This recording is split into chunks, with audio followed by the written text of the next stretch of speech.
everyone. Welcome back to Choose Love Anyway. I'm Dahlia, And I'm Dina. and this is episode 7. Lucky 7, as Dina would say. Is that one of your lucky numbers? Yeah.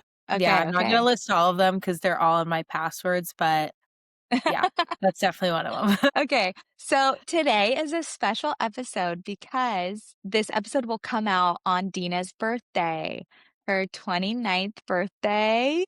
And so I took the reins on this one, and we also really wanted to talk about co-regulation and this idea of willpower versus discipline, which Dina has been finding herself learning about recently and contemplating. And then we're going to make Dina kind of the star of this episode by asking her a lot of questions about this. And somewhere in there, I will share about what co-regulation is. And that's what we have in store for you today. I love it. I'm ready. Okay. So I think Dina is a really special human because she approaches life with curiosity and really brave honesty. And she just spent a month with our family in January. And I feel like I got to witness a lot of her growth, the ways that she's been trying to develop herself. I got like a front row seat to it. And then we also left her with our daughters for a weekend, and she did an incredible job with them, and they had such a wonderful time. And I felt so much peace. I think that watching her also navigate like the toddler chaos with curiosity and understanding, at first she was a little bit like, kind of, what do I do? As she often does when she's in a situation where she feels a little bit unsure of herself. And I see this so often in life when you allow someone to just take it and try it out themselves after learning all that they've learned, getting that hands on experience, it's like everything comes together. I think for you, it was that way. And you can correct me if I'm wrong. What was it like stepping into daily life with 2 3-year-olds for you on that trip when you were here the whole time, but then also staying, by yourself? Oh my gosh. So when I first got here, I'm not gonna lie, I think I knew you and I have done so much work. Hmm. I wasn't worried about that, but I know in the past, I think I would get triggered by not your parenting style, but just the things, my own fears would absolutely get triggered watching you parent. And it wasn't from a place of you weren't a good parent at all. It was actually the opposite, but the way we were raised and my conditioning and what I found comfortable, which is fear tactics, which is if you don't do this, I'm going to do this, or counting if you're not here by count 5, like I'm going to take this way. Very punishment fear based. And I'm not saying this to put others down who do use this parenting style. Do I think it's healthy? No. Do I think it was very normalized and that's the way we were raised? And do I think it feeds survival? Absolutely. Do I think that our parents did their best? Yes. Do I think that's something the generations before us utilized? Yes. Do I think it's something that is changing with our generation and the generations to come because we're not so much worried about surviving again? We're worried about living? Yes. So I think for me, it was going from witnessing you being not scared triggered me. I was almost angry that you weren't scared. I was almost angry that you didn't want to play God, that you didn't want to control your daughters. And in a way, I think I initially first took it like, wow, they're going to be brats and they're not going to be disciplined. But then as I was there and I watched the way you would be so calm in every situation, and it would honestly irritate me at first. And then as I started watching the girls feel so safe, like I witnessed how safe they felt with you. I witnessed that they did these things because they felt safe with you. So they knew that they could be 100% themselves. And whenever you weren't there, they were like almost on better behavior. But also, I think between us, the girls find me as a threat sometimes because they're trying to get your attention. Your attention was with me a lot of the time. Like you and I are laughing, we're talking. And it's more interesting for both of us kind of than like playing with them and playing horse with them. But they're kids. So, and it's awesome that they have each other because I feel like they can entertain themselves, but they want mommy's attention, as does anybody.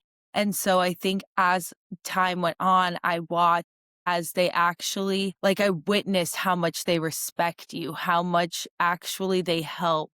Whenever you're not there, they apply everything that you say to them so well, and even when you're with them, they just have a lot more safety so they can misbehave per se, but, like, they're still very amazing, incredible children that are saying please and thank you and helping out and helping clean, and they're such smart girls.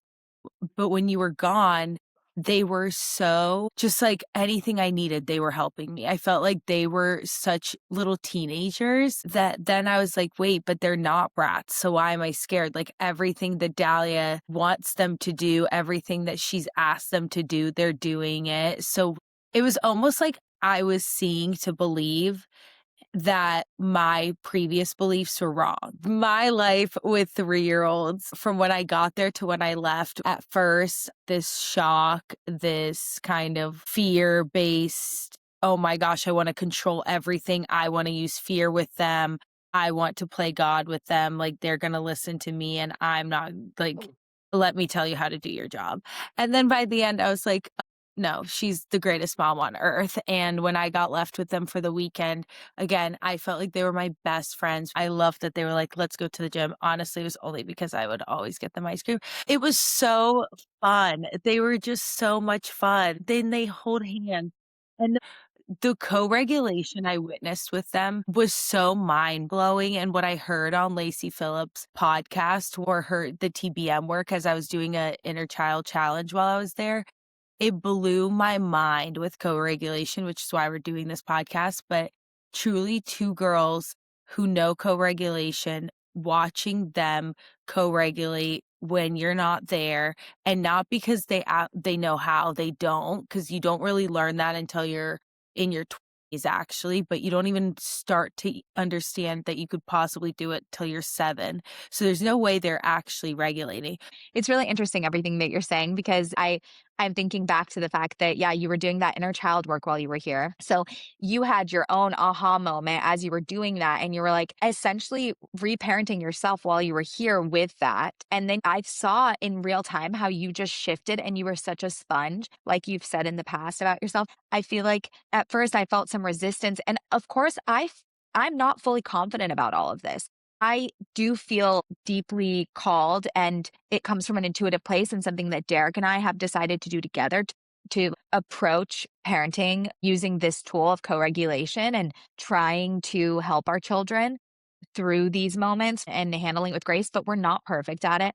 I'm not a perfect parent at this. I'm not perfectly regulated myself. Like there's so many other things. We're talking about co-regulation, but there's so many other tools that we use, right? Like repair and I share my own feelings with them because part of co-regulation is also letting them in on my world, right? I will share as a parent what co-regulation is, and maybe we just go ahead and skip to that. But before I do, I felt like you were about to say something about how you were having a fun time with them. You answered a ton of the questions that I had in Yeah, it answering was the so first long. I question. hope I answered like 50 questions in that Yeah. one answer. But what were some of the moments that were really sweet or funny? And what did Uh, you learn about yourself during that time that maybe surprised you? Actually, this is what I was gonna say is I think being with them made me very much realize how we're all kids, which I've known this. We have an inner child. I think a lot of the things that show up in our lives, if we're wondering, why does this keep happening to me? You have to look at your subconscious and you have to look at your childhood because I bet you it's a belief that was formed then.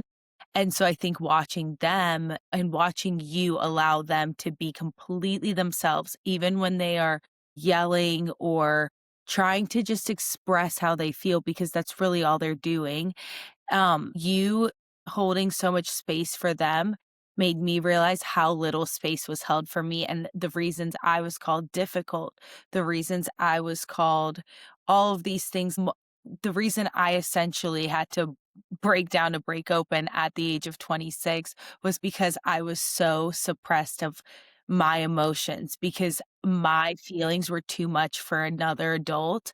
And so I had to shrink and I had to mold into something I absolutely wasn't. And then what happens, you just blow up, right? Because I think God, the universe, whatever, we're here to be our authentic selves. So you allowing them to be completely themselves and then watching how much beauty is in that and how gentle they are and how loving they are. And just like the sweet moments where when one of them is upset and sad and goes to her room, and the other one's like, "I'm gonna go check on her. I'll be back," and checks on her, and she's like, "Okay, she's calmed down now." And I remember when you guys were gone, our friend Allie that we had met, we went to the beach, and the girls were definitely feeling a little dysregulated. It was freezing, you weren't there, we were walking, it was right before bedtime, but they still did so great, and at one point, Allie and I are, like, holding them, we're looking at the ocean, they were, like, feeling dysregulated, and I think it was me, she's like, "Okay, mommy says when the wave comes in, we breathe in, and when it goes out, we breathe out." And so, like, these 3-year-olds are literally teaching me and Allie how to regulate our breath.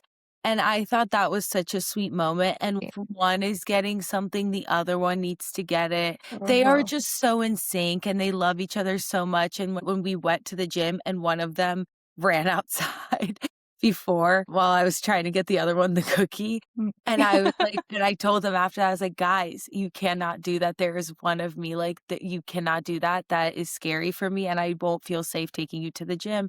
But I think over time, I just started talking to them like an adult, but just sharing with them how I felt, like, that makes me feel scared, and I really don't like that, and I don't wanna get angry, or I don't wanna be mean.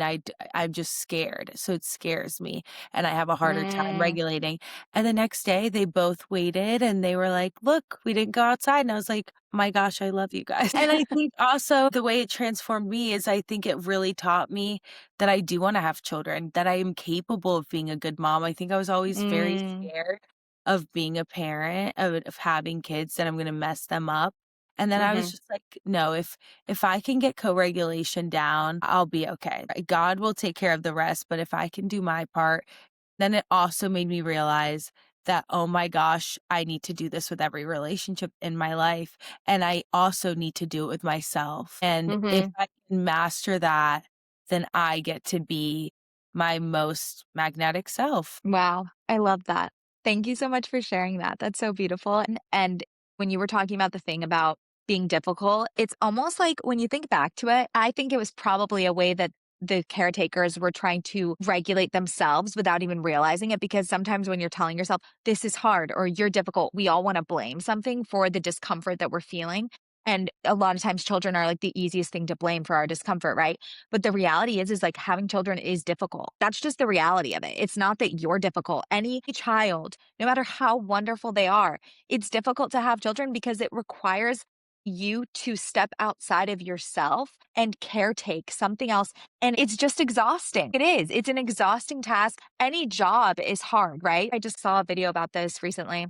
It was just so interesting about like if being a parent was put into a job description, most people wouldn't actually wanna sign up for that job, but the one overarching thing that you are bound to feel is this overwhelming joy and fulfillment, this deep connection with a human being and raising them, and there's this deep well of joy that is there and available to you if you allow yourself to experience it, but it also comes with all these other things. Whoever was the caretaker at the moment of saying this to you, they were describing their reality, which was difficult. It's not your fault that that reality was difficult. You were having the human experience. Being human is difficult.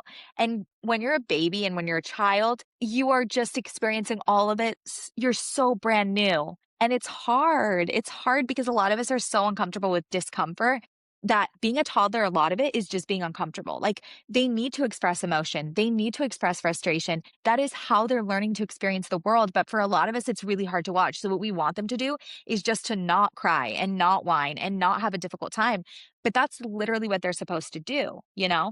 This is something I have to remind myself of all the time.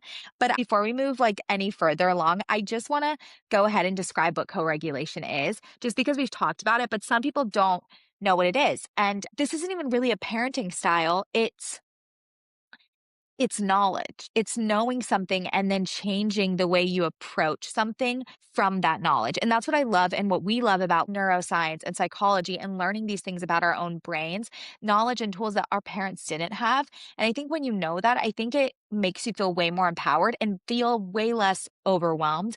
about becoming a parent. I still find myself, overwhelmed and it's difficult and hard, but I also think that it's really beautiful and fulfilling in so many ways. And I've gotten to grow and develop so much as a human. And I'm so grateful for that. And that's not entirely the point of what my girls are here for, is to make my life fulfilling.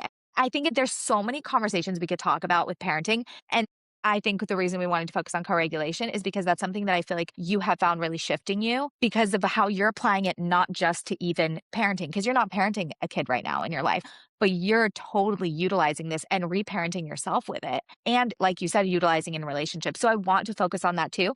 But I first want to introduce the concept of co-regulation because we've talked about it. I feel like we've kind of been teasing it and some people might know exactly what we've been talking about.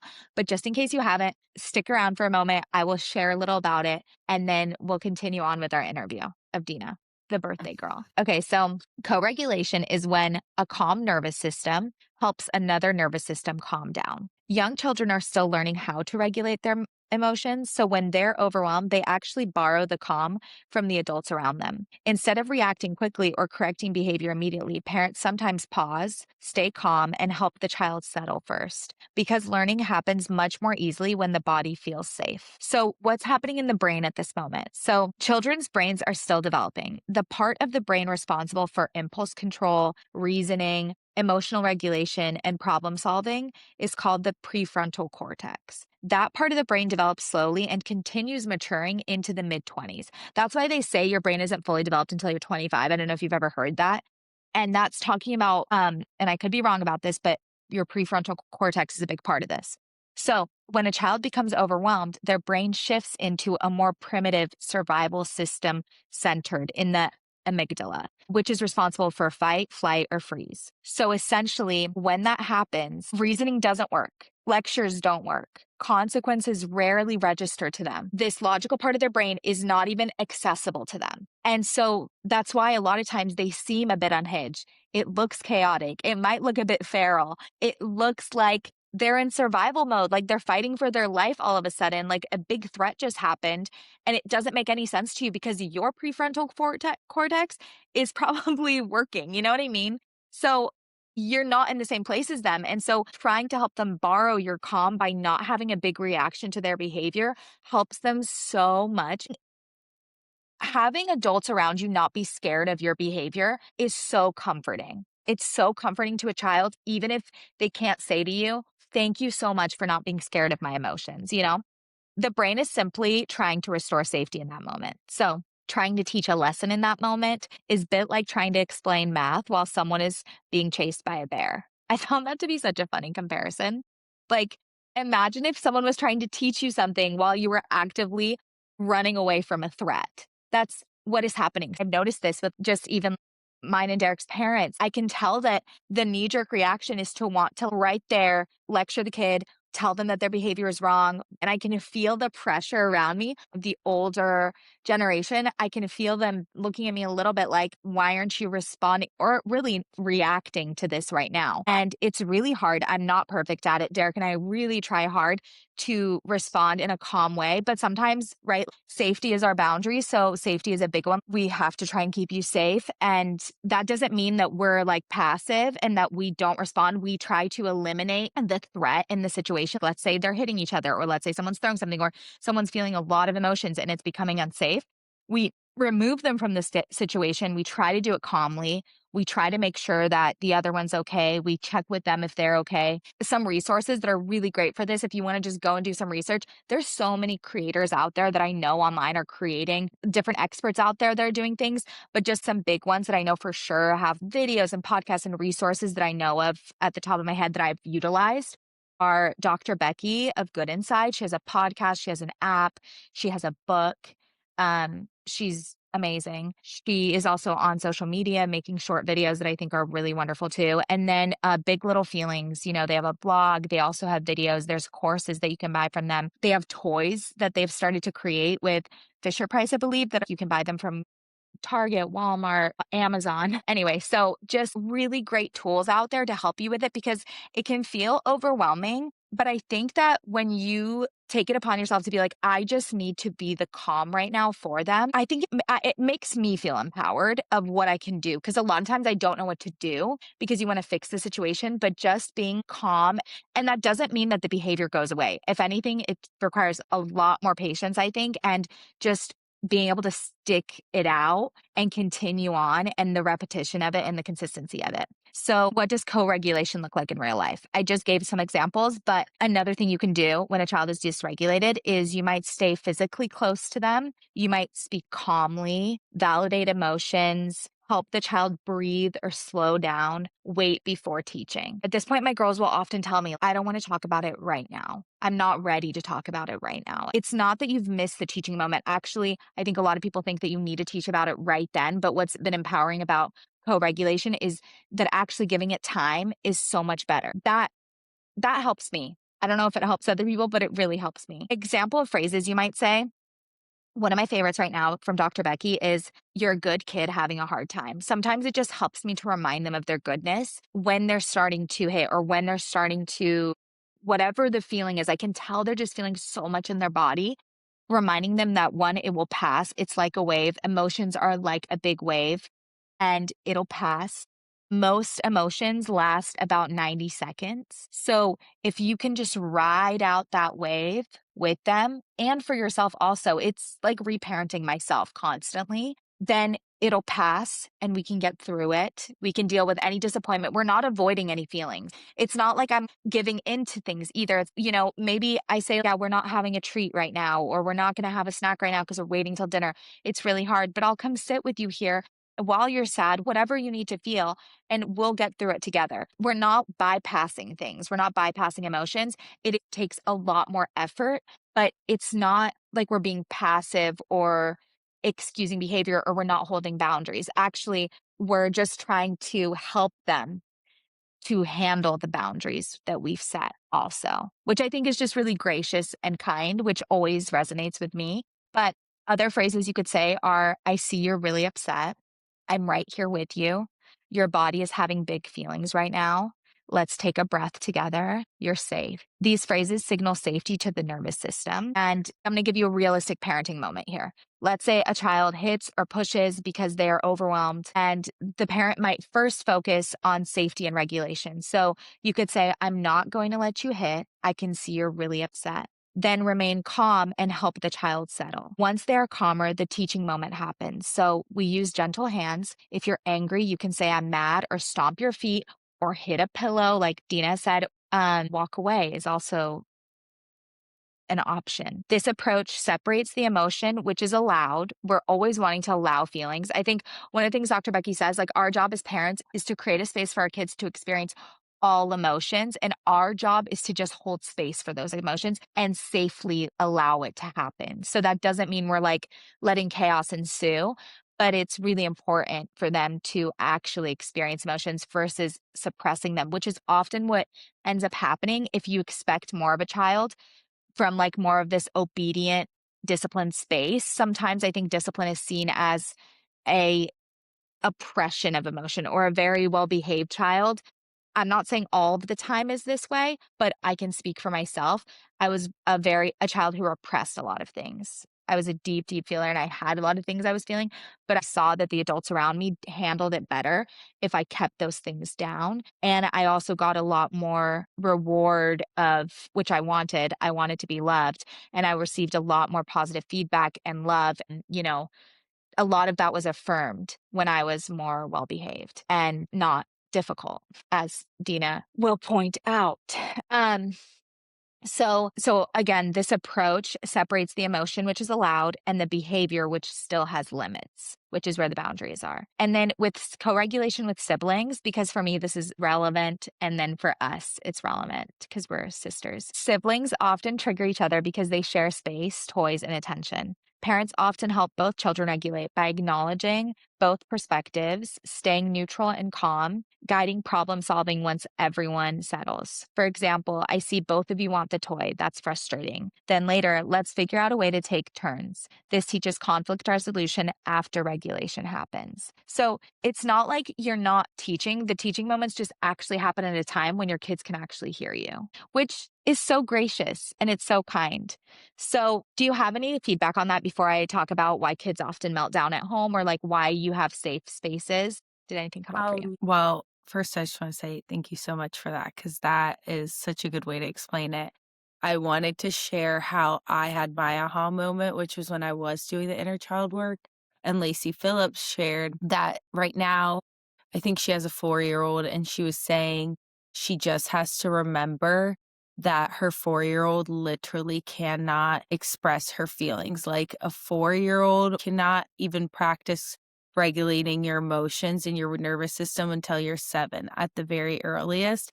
And Mhm. she was saying when her daughter is crying, she will literally just hold her and let her cry and scream and just hold her. And she was like, "It takes everything in me to, like, not be reactive, to just hold her."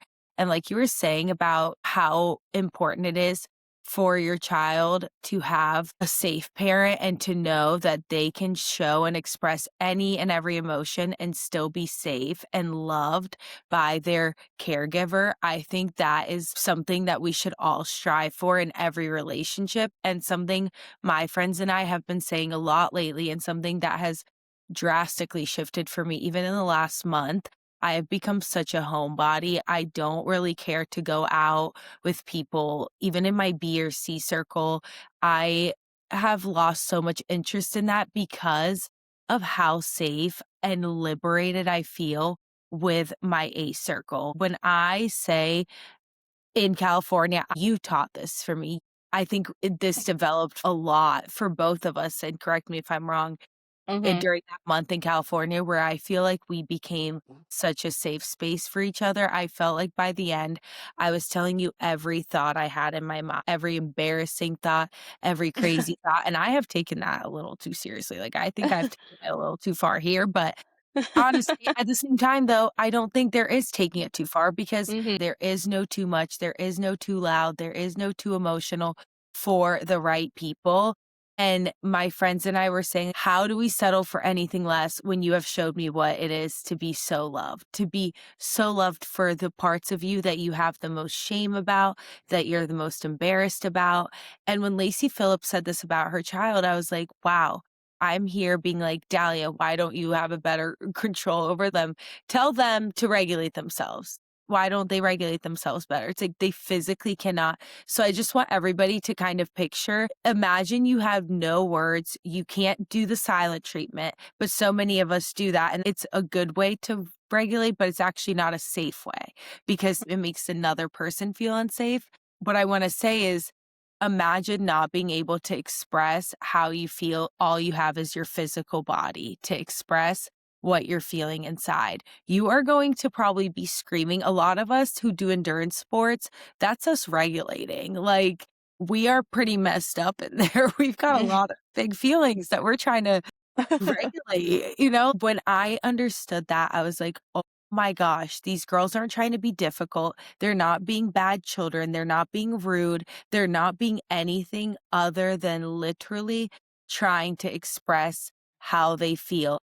And their body is having a physical response to their emotions because they do not have words for what they are feeling. They don't even have the ability, like you said, to be like, that really frustrates me. Like, no, they're not going to tell you, hey, I'm pretty frustrated right now. That could be a learned behavior. You can teach And I them, am which seeing is it. what you're I'm doing. starting to see it. Yeah, I am starting to see that in some moments, like there's some things that are more triggering for them that are harder for them. Like that survival mode kicks in more around toys or, playing, sharing. Like I can still see it there, but I can see it with me a lot of time. They do start to say, Mom, I'm really frustrated you aren't hearing me. Or I feel really mad right now that you're not listening to me, especially when other people are around, right? I notice they try to raise their voice so that they're heard. And it all makes sense. And I think validating the feeling and being like, hey, I see exactly why you're doing that. It really makes sense that you're doing that versus shaming it right away to try to get it to stop. Cause I think that that's also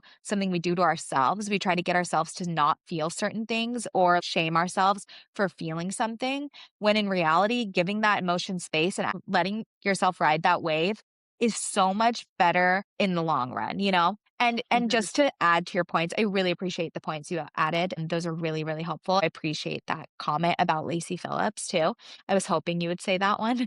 And to add to the thought that you were saying, why kids often melt down at home is children sometimes appear calm all day at school, daycare, or social settings, but those environments often require a lot of self control and emotional holding. When they return to the safety of home, their nervous system finally releases that stored stress. Psychologists sometimes call this restraint collapse. So the meltdown at home may actually mean this is the place where I feel safe enough to let everything out, which is exactly what I want my home to feel like. However, it can be really exhausting. And I actually did notice this a lot when my girls first started going to speech class at school. They were so great at class. And then we came home and I could see them. They were just like kind of melting down. I remember the very first day my girls went, like my daughter Mila couldn't even get up the stairs because she was so exhausted, which is so fascinating to me. And Lucy literally helped her up the stairs.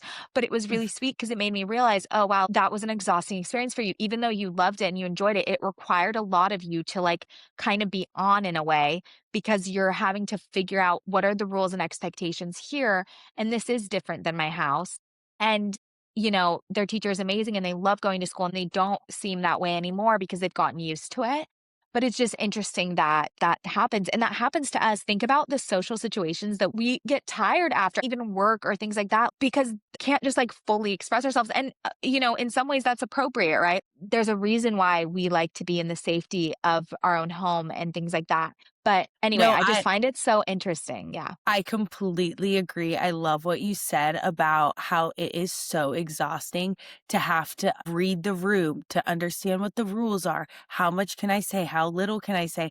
And I truly feel like I have no FOMO. At this point in my life, I there is know no you are one so good at that. that I am not having FOMO. If a big group is going out, I am actually the whatever the opposite of FOMO is, I'm relieved. I think because I don't have to exhaust myself. It's like I don't have to go and drain my battery trying to read the room, trying to read everyone's energies, because no matter what, I don't feel safe there. I can't fully express myself there safely. Mhm. And so the more I do the scary things and allow myself to express those parts of me that were once considered difficult, and then I am so welcomed with love and it's received with love and I feel more loved for showing that part of me, those are your people. That's how you know. Though the Yeah. people who make you love the parts of yourself that you're ashamed of and make you appreciate the things that other people might make you feel like you should doubt about yourself,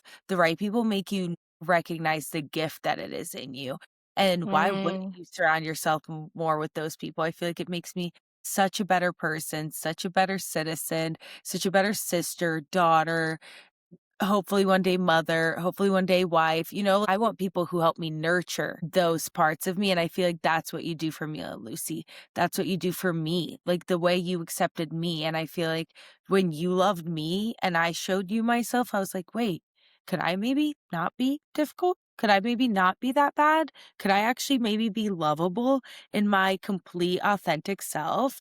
And how cool is it if you're the one doing that for another person? Like, that's co-regulating, and you're doing Mhm. that for your girls, and I often geek out to myself about how cool it would be to have you as a mom and how lucky the girls are that you are really teaching them to be such cool girls. Like, they are going to be absolutely magnetic because they're gonna feel safe being their You're complete so self, sweet. you know? And, Yeah, like, that's when so you're sweet. and you're Yes. trusting that that as our authentic selves, if we just get to be our complete selves, the way that we were created, whatever your belief is, we're incredible. We're actually incredible, you know? Yeah, I love that. I will say also, I'm being reminded of this feeling that I'm learning now too, that raising kids as you regulate with them and as you allow your children to have all the feelings and allow them to express their feelings. I'm just learning that at 30, how to actually express what I'm feeling honestly. And yes, of course, they're still very much in the beginning phase of it. So they're learning how will that look over time and they'll refine it more, saying it more respectfully and kindly and all of that. But they're in the very, very beginning stages of it. Watching you kind of be transformed about the concept of co-regulation, but also watching you affirm to me too, like leaving them with you and you having such a wonderful time with them, but also affirming to me, this does feel like the right thing because even though I feel good about it and I have felt like, this has been a divinely guided thing, I guess, approach that I felt like found me in a way. I also learned early on, I have highly sensitive children. There's these books that one of my wonderful friends, shout out to Sammy, I learned so many different parenting books that were so helpful. But when you learn more about the child that you have, there's a certain parenting approach that works better for them, right? I think a lot of times you walk in and you're like, this is what my parents did, so this is what I should do. And then you change that, right, with every kid because every kid is different. One approach works for one kid, doesn't work for another kid. But I do think that co regulation is something that you can kind of apply across the board because it's just allowing someone to borrow your calm, right? You're being the calm lake in the storm that they're experiencing. I have a bunch of little phrases around my house to help me, to be a reminder for me. One of them is like, they're not giving me a hard time, they're having a hard time. There's a big difference in that because I think oftentimes our ego and us being uncomfortable kind of takes it on and we respond and I'm sorry, we don't respond, we react to the discomfort. And the cause of that discomfort often tends to be a child, but they are so vulnerable and they have very little control over it. And when I understand that, when I understand what's happening in their body, it really helps me. Also, I'm going to shout out ChatGPT here or any AI that you prefer using. I think is so helpful in helping you understand your child. And also, it can help you with like, phrases to say, or just in a situation of being like, hey, this is what's happening. I'm trying to approach it this way. This is kind of the parenting style I want. This is the long term relationship I want with my child. What might be a better thing to do here? And here's X, Y, and Z authors of books that I really value and approaches that I really have been trying to implement in my parenting style. And seriously, there's so much help out there. There's so many tools that you don't have to feel alone in this and you do not have to feel overwhelmed by it and you don't have to be perfect at it. And I think that's a big thing that I felt was just like more reassured because I'm going to be honest, like the last year, 6 months to a year, parenting got really hard. And there was a point where we were not sleeping. I was extremely dysregulated. I was coming up with my own health things. And I could seriously see how my connection with my girls was becoming weaker and it made me sad and it made me feel really validated in the parenting approach that we had chosen and I feel grateful for that now that I had known that time because I feel way more empowered in what I'm doing because sometimes you do question yourself a little because it does take time and patience and effort and you might not really see what it's going to look like until over time, right? I do feel like little by little I am already seeing so many wonderful things that are coming from this that I'm grateful for. But it might be that your child might seem like not the most well-behaved child to someone else. And that's what I was. I was a very well-behaved child, especially in front of other people. My mom would often say to us, they only see how you're out there. They don't see how you are at home. And now learning this, it's like, that's really healthy. That was actually a really great sign. But my mom took it as this thing of, you don't respect me or you don't love me or you don't really appreciate me. When if she had known that actually that was a really healthy developmental thing that was happening, she could have maybe not blamed us so much for it, but she was only working with what she had, right? And it's very easy to take it personal. Like, at first you were kind of taking personal the fact that the girls had boundaries and that they would, want some space or whatever, because oftentimes we just think kids just owe us things. Like you owe me that hug or you owe me that, you know what I mean? Sorry, I just went on a little bit of a rant. I guess we can dive into willpower and discipline real quick because I know we're kind of short on time. How do you think that co-regulation and just even relationships, like you were saying, do you think that requires more discipline or willpower or both, or how do you feel Yeah. about that? So my whole discovery of willpower and discipline has been as of late. You've had so many visitors in town back to back. Honestly, guys, this is the most we've talked in the last probably 2 weeks. Every time we record is the most we've talked in the last 2 or 3 weeks, which honestly I'm pretty emo about, but it's fine. I feel like life's been busy. That's why these So episodes are gonna be a little longer. Sorry, yeah, guys. that's why they are longer. You can tell a gap of when we're not talking off camera. But I will say willpower and discipline. This has been my favorite topic as of late. I had a recent discovery that I have gotten so far in my life and every accomplishment that I have achieved, I have had discipline behind it. And at the same time, all the things that I've always tried to do and have just constantly started over or continued to come back to because it never worked out, or any goals, dreams, anything on my vision board that I haven't achieved is all due to a lack of willpower. And the way I like to explain them is discipline is getting up early. For me, it's so much easier for me to say yes when it's easier to say no. It is much harder for me to have willpower, which to me, willpower is going to bed early versus discipline is getting up early. Willpower starts the night before, right? It's willpower is the ability to say no when it's easier to say yes. I am horrible at that. I'm horrible at that. And so something I've been working on lately is willpower, and it has been blowing my mind. And at the same time, I have had to learn how to have so much grace with myself because I also realized my lack of discipline comes from always giving up on trying to master it. I will always think it's too hard and I'll be like, nope, I can't do it. But if I just have grace for myself and keep trying and just telling myself, like, eventually you'll get this. Eventually you'll get there. Mm, Just keep going. That in itself is willpower. And I think to have co regulation, you have to have willpower because it's this ability to say no when it's so much easier to say yes. When it is easier to lash out, to yell, to be reactive, right? That's what being reactive is. But being responsive, that is a whole different thing. That takes real willpower. That takes the ability to say no to these feelings, to tell yourself no. No, you're not going to yell. No, you're not going to scream. No, you're not going to use fear tactics. No, you're not going to send them to the corner. No, you're not going to shame them or guilt them. No, you're not going to do that. And so when you left for that weekend, I think I'm really good at willpower when it comes to like having a job, when it comes to structure. I love workout classes. Like I got an F45 membership because I think that does make willpower easier. I think having a community makes willpower easier when it's your children and not mine, and knowing how important it is, knowing that you've never left them with people before. The honor, when I feel honored to be somewhere and do something, my willpower is activated. I can do it a little bit better. And so I think when you left that weekend, I did use a lot more willpower than discipline. And I think when you start to tap into that willpower, it makes the discipline so much easier. Like, if you can master willpower, the discipline is like the byproduct. Willpower is the stuff that mm, you do. Discipline is the girls going downstairs. It's going to the calm down corner. Those behaviors that you have taught them that look like nervous system regulation, but they're actually just behaviors, kind of like going to run because you know it's going to get your heart rate up, right? Go do these things that you've taught them that are going to regulate them.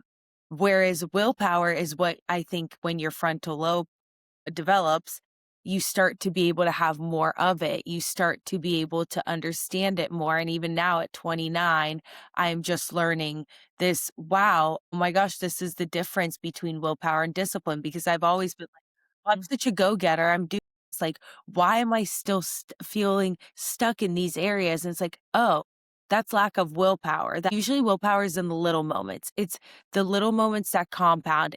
So I just wanna say with children, I don't know where I heard this. I think you may have told me if you're a good parent, you reparent yourself. You reparent your ways of thinking, your beliefs. You start to safely co-regulate. You unlearn your own behaviors. You have to step out of your own comfort zone because it is so uncomfortable to hold a crying child, to watch them scream. You want to so badly calm them down. And sometimes the greatest thing you can do is say, you are safe. You are good inside. And you have taught me that. And even the girls, when you were gone, I remember one of the things that you do is whenever they were upset, I'm like, do you want me to hold you? And they're like, yeah. That sometimes mhm, that's all they want is just to be held, mhm. the physical touch and all that. And that goes for The so many of rocking, us yeah. too. Yeah. And so Mhm, I guess all of this to say that willpower is this ability to do the much more uncomfortable thing in the moment. It's thinking about your future self. And I want to go back to when you said how you used to doubt yourself and this parenting style, because I actually really admire how many boundaries you had with me. And I could tell it was hard. You were practicing real willpower there because you were like, I can't talk about this. This is a boundary for me. This is how I parent. You don't have to understand it, but I need you to not talk about it or what your opinions are of it. I cannot handle this. I hope it's okay that I'm sharing this because I think it really did help us because it gave me the space to just watch you because I was like, "Well, shoot, I can't do anything. Like, I'm in her space, I can't do anything." So I just watched, and I was like, "Wait," and you were so confident about it. Even though you set this boundary, it was because you were trying to practice willpower, like, you trying to be confident in your parenting style, even if you weren't, you were open with me. You're like, "I cannot talk about this, it's." I couldn't take any criticism about it. I normally like to have a conversation and be like, "So what is your opinion about this?"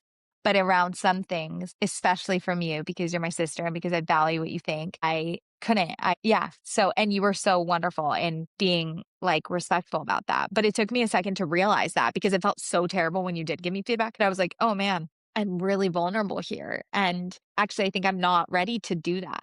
And yeah, it was really healing and growing for us. Well, I'm so proud of you for sticking to your guns because I think you really are doing an incredible job, and it's your parenting That's style really has kind. absolutely given me so much faith in my own parenting styles one day and just my relationship with myself, with my friends. Our relationship, I feel like every relationship, I just try to be a safe person for somebody. And I realize that if we want to choose love anyway, we have to be willing to be the safe person. We have to be willing to be the ones that are the calm for someone else's storm. That to be reactive, to be dysregulated is not going to give you an outcome. If you don't like how someone's acting, if somebody hurt your feelings, it does not help to come back at them with more hurt, with more emotion. Actually, you feel there's so much pride that you have to let go of and ego to die to just be like, you know what? They are saying these things. And can I use the knowledge and faith that I know that that's not coming from them. It's coming from the hurt parts of them. And what does the hurt parts of them need right now in this moment? It needs me to make them feel safe. And if they can feel safe, I bet they can tap into the parts of them that are loving and show them that there is nothing to be scared of. But you cannot heal somebody's fears without showing them that it's safe. And unfortunately, you probably have to see, oh, a part of them you don't really want to see, a scary part of them that they probably don't want to show you. But when it comes Mm. out and you love them through it, that's where transformation happens. That's where healing happens. And I think that is the most beautiful thing we can offer ourselves and others because, and I want to just say to ourselves, to co-regulate with yourself is to tell yourself you are safe. It's to love yourself when you show up in a way that you're embarrassed about or you feel guilty Mm. about. And it's to tell yourself over and over again, like you said, like you are good inside, you are safe, it's going to be okay.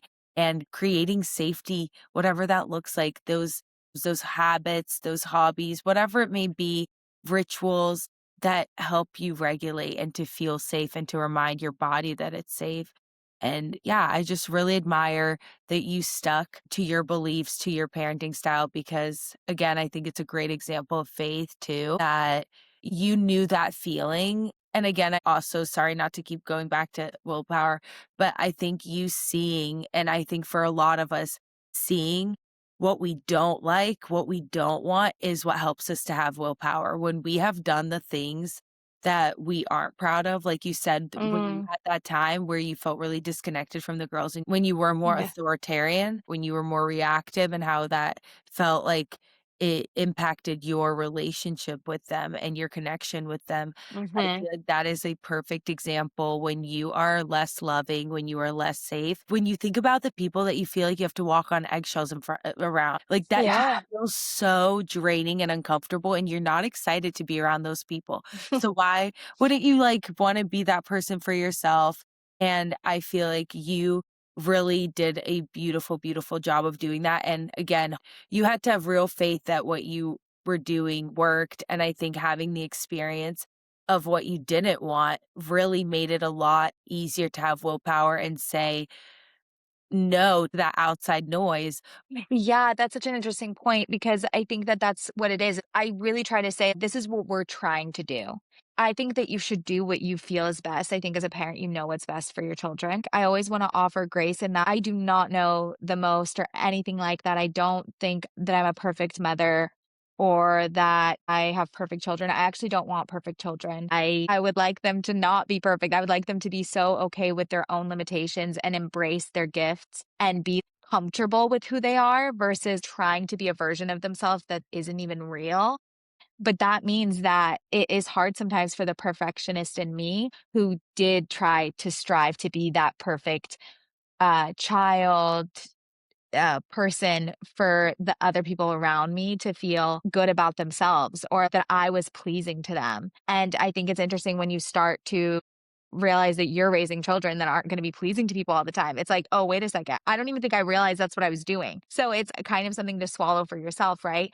Because yeah, it's going to create something different. But I think long term, I'm hoping it creates a human that isn't maybe having to work on the type of things that I've had to unravel to get to the point I'm at. You know, when they say a lot of us didn't learn breath work until we were so much older, right? And so with this generation, right, we're giving them so many tools so much earlier on. So maybe the things that they'll be able to focus on earlier on in their life will be more so of like, you know, contributing to the world, helping serve in their communities more rather than having to unravel a lot of their own things inside of them. Maybe it'll be chasing their dreams and curing things or, you know, inventing things or being a creative in some way, maybe meeting the measure of their creation in a new way, right? Because we're all here trying to meet the measure of our creation. At least that's what I'm hoping to do. And I think that it's kind of interesting when maybe you take out that piece as something that they have to kind of wrestle with, not even wrestle with, but maybe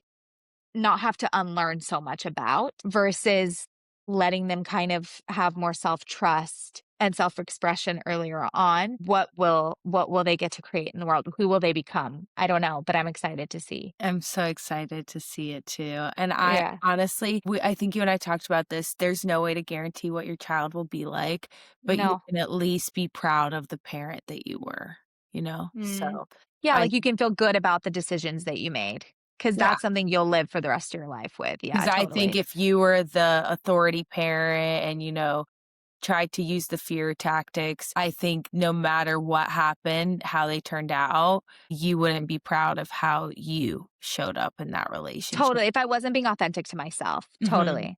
Which is going back to, right, like, the authentic thing with us, but, okay, I know that we've spent a lot of time here in this conversation, but I really wanted to end this episode on talking about choosing love anyway, and more so in, like, the breadth of how does co-regulation and how does willpower help you in choosing love anyway for you right now in your life? I think choosing love anyway right now looks like loving myself even harder when I don't show up the way that I envisioned I would or hoped I would. Mm, And when I fall short, I am trying really hard now to practice mhm, willpower actually to say no to the negative thoughts and the negative self talk and the criticism and say yes to the love, to the appreciation, to recognizing all the things I did right, to recognizing in ways that lift me up and not tear me down.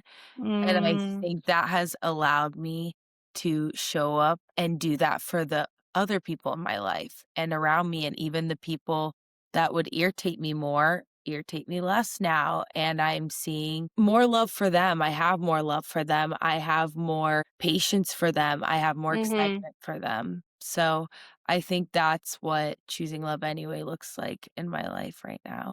I love that. Thank you for sharing that. And I wanted to close the episode with some rapid fire questions to celebrate your birthday and reflect on the last year. So I'm just gonna say the question and then you try to answer it with a couple of words. What did this past year teach you? Okay, a few things. The power of privacy, the power of a slow burn, the power of being your authentic self, and how badass it is to be completely yourself and show all the parts of you that you think are dorky or weird or whatever they are. I think that's actually the coolest things about you. So show it off. I love it. Okay. What are you proud of? I am really proud of how much I have let go of control and how good I have gotten at surrendering to God and his plans and whatever everybody believes in, the universe, higher power, your higher self. I just fully believe it's on our side all the time. So I'm really proud of how good I've gotten at surrendering and having faith. Beautiful. What kind of woman do you feel yourself becoming? I feel myself becoming the most gentle, patient, loving, and genuine version of myself. Wow. What kind of love do you want to practice more of in the next year of your life? That's such a good one. I really want to practice the love that makes somebody feel really seen and known for exactly who they are, not as a Mm, body, but specifically them. Like, I want Dahlia to feel seen and appreciated and valued for Dahlia, and that nobody else mm, can take your spot. that's That's so the love I want sweet. to practice. You're so sweet. I love you. You answered those questions so well. And Yeah. I wanted to share just a little gratitude about you from my heart. I, of course, got to watch you as we talked about in this episode, the month that you were here with the girls, which I deeply miss. I loved that month with you, and I'm so grateful. I'm so grateful how our relationship grew in that month. I am so, so grateful for the human that I have watched you becoming this last year. And I'm so grateful that I could trust you, and I felt so much peace leaving my little girls with you.